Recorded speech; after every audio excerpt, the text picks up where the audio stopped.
అందరికీ నమస్కారం. ఈ వీడియోలో అన్నమరాజుపేటలో ఉన్నటువంటి శ్రీ వేణుగోపాల స్వామి ఆలయాన్ని దర్శించడానికి వెళ్తున్నాం. ఈ అన్నమరాజుపేట గ్రామం పద్మనాభం నుండి 9 కిలోమీటర్ల దూరంలో, అలాగే విజయనగరం నుండి 17 కిలోమీటర్ల దూరంలో ఉంటుంది. మీరు ముందు వీడియోలో చూసినట్లుగానే ఈ ఆలయం కూడా చాలా పురాతనమైనటువంటి ఆలయం.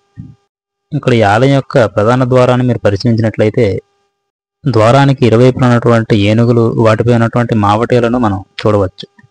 ఇదే తరహాలో విజయనగరంలో ఉన్నటువంటి శ్రీ మన్నార్ రాజగోపాల స్వామి ఆలయాన్ని కూడా మనం చూడవచ్చు.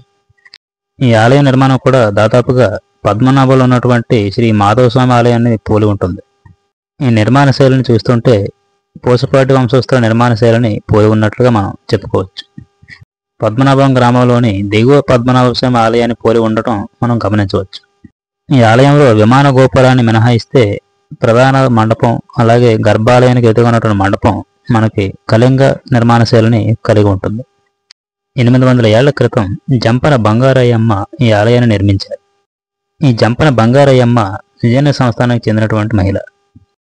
ఈమె తరచుగా కడపలో ఉన్నటువంటి పుష్పగిరి, అలాగే కర్ణాటకలో ఉన్న శృంగేరి శారదాపీఠాన్ని దర్శించడానికి వెళ్ళేవారు. అక్కడ ఆలయాలను దర్శించడం ద్వారా ప్రేరణ పొంది ఈ వేణుగోపాల స్వామి ఆలయాన్ని నిర్మింపజేశారు. కాలక్రమేణా ఈ ఆలయం చాలా వరకు శిథిలమైపోగా ఇటీవల కాలంలోనే ఈ ఆలయాన్ని పునరుద్ధరించి మళ్ళీ తిరిగి పూర్వవైభవాన్ని తీసుకొచ్చారు. ఇదే ఆలయంలో వేణుగోపాల స్వామితో పాటు శివుణ్ణి కూడా మనం దర్శించుకోవచ్చు. ఈ శివాలయం వేణుగోపాల స్వామి ఆలయానికి వెలుపల వైపు ఉంటుంది. ఈ శివాలయంతో పాటుగా వేణుగోపాల స్వామి ఆలయం చుట్టూతా 4 దిక్కుల్లో 4 ఉపాలయాలను కూడా ప్రతిష్ఠించారు. ఆ 4 ఉపాలయాల్లో ప్రధానమైనది జగన్నాథ స్వామి ఆలయం.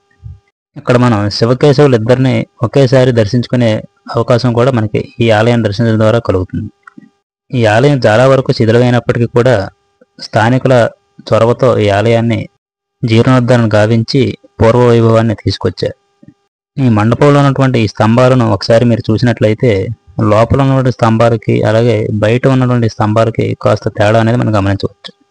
ఈ లోపల ఉన్న స్తంభాలు ఏవైతే ఉన్నాయో అవి చాలా పురాతనమైనగా, బయట ఉన్న స్తంభాలు ఏవైతే ఉన్నాయో కొత్తగా మనకి కనిపిస్తున్నాయి. ఈ ఆలయం విజయనగర పరిసర ప్రాంతాల్లో దర్శనీయ క్షేత్రాల్లో ఇది కూడా ఒకటి.